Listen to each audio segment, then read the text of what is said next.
maamulka gobolka Sanaag oo horkacayo barasaabka gobolka Sanaag Maxamed Axmed Caalin Timbaro taliyaha qaybta militariga gobolka Sanaag Faysal Cabdi Bootaan saraakiisha sare oo ka tirsan ciidanka qaranka iyo waliba Chief Caaqil Maxamed Nuux Maxamed ayaa degmada Darweyne ku soo dhaweeyay ciidamo kamid ah kooxdii Caare ee ku sugnayd maamul goboleedka Puntland ciidamadan ayaa dib ugu soo laabtay dalkoodii hooyo waxaana ugu horeyn halkaasi ka hadlay Chief Caaqil Maxamed Nuux Maxamed oo ka warbixiyay soo laabashada ciidamadani goobtan aynu maanta joogno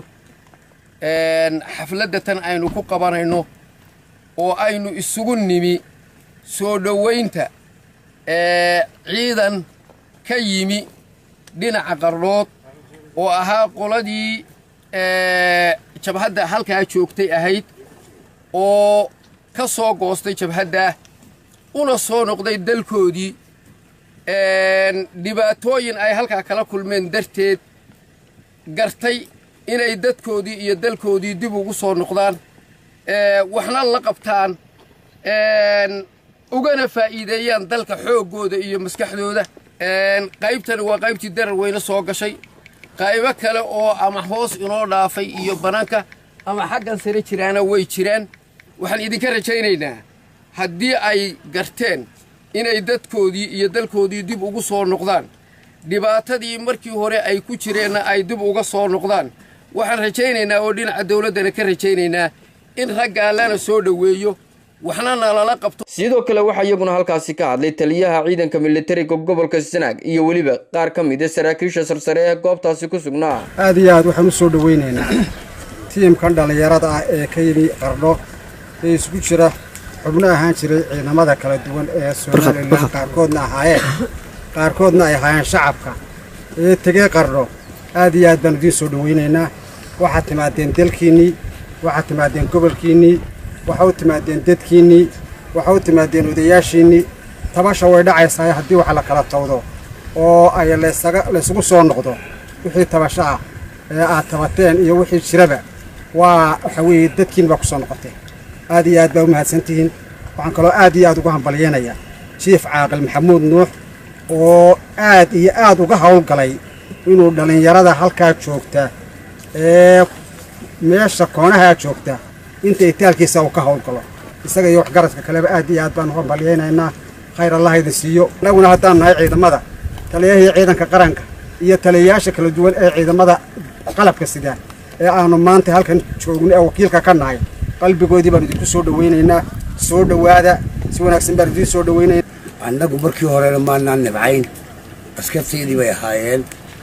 haddii ay wax tirsadeen waa laga bogsiinayaa waxay tirsadeen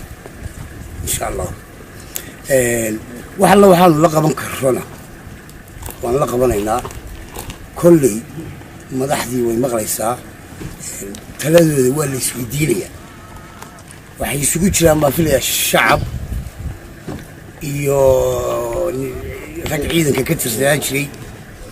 labadaba warkooda waa la soo ururinayaa taladooduna waa la isweydiinayaa kuwa harayna waxaan leenahay ka soo noqda geesta kale waxa iyaguna daroonkooda ka warbixiyay qaar ka mid ah ciidamadii ku soo laabtay dalkooda iyo waliba wixii ay kala kulmeen goobahaas intii ay ku sugnaayeen annagu markii hore waxaan qabanay Qardo waxaanuna u tagnay cadaalad xumo aan ka tirsanay Soomaaliland baan u tagnay waxaanu sila kulanay mid tii ka xun oo kaba sii liidato wax naga sii liitaan martinay ma okay haddii bidinkeeda waan ka nimi waxaanu ku soo noqonay ciidayadii oo aanu isnini ciidini dib ugu noqda waxa idii dhaabaana ma jiro saa darteed baan ku nimi halka kan waxaanu doonaynaa in wax nala qabto wax qabashadeedana waxa ka mid ah anagu dawladda Puntland la dhaho oo hantidayadii waxaanu wadinay annaga gacanta naga dhigtay howlgaraysay ayaan doonaynaa in la ka caawiyo gabagabadii waxa halkaasi ka hadlay barasaabka gobolka Sanaag Maxamed Axmed Caalin Timbaro chiefka waxaan leeyahay wuxuu ku amaanan yahay idinku halka joogana Soomaaliland buu idinku hayay markii wax kale idinkaga soo baxeenna wuu ka soo boodo wuxuu warda taynu soconay maaha in wadaniyadu wax la siistay ma jirto meel aliyaaliya meel kulood ku kaban kartaa ma jirto meel idinku soo dhaweynayo horta ma hayda xaafadini baad timaadeen qofna gurigiisa lagu soo dhaweeyo si laakiin waxaan leenahay إلهي وحنا نكون هذين إلهي سووا كان هذا هو يجيني waxay isugu jirtaan ciidan iyo shacabba waxa ciidanka ah waxa balana